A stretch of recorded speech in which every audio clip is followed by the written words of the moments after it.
Lula, a dona Dilma estão entrando, são os maiores ladrões da era republicana.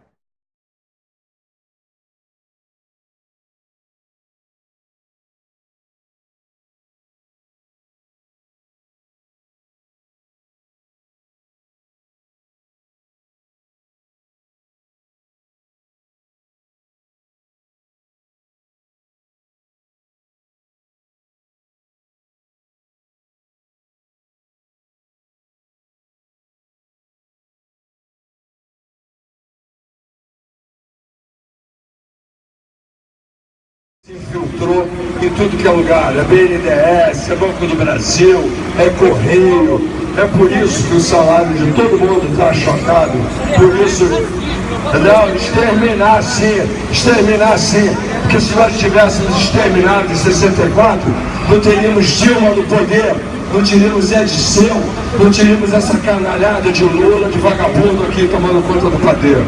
Entendeu? Estamos aturando esse bando de vagabundos, essa banda de roubalheira, porque nós não tivemos uma revolução, tivemos um governo de exceção, que foi muito condescendente, que perdoou esse bando de canalhas que estão aí no governo hoje em dia. É isso que nós temos que acabar. É isso que nós temos que acabar.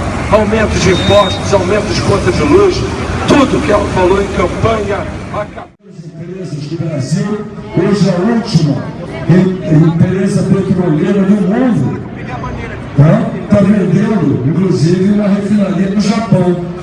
Exatamente por quê? Para fazer caixa aqui. Colocar o seu Tombini para ser presidente da Petrobras, quando era presidente do Banco do Brasil. Não entende nada de petróleo. Tanto é que as ações caíram, foram para R$8. O mercado não acredita mais na Petrobras. O pessoal, os funcionários públicos que investiram seu fundo de garantia em ações da Petrobras, perderam tudo. Perderam 75% de uma economia que fizeram a vida inteira.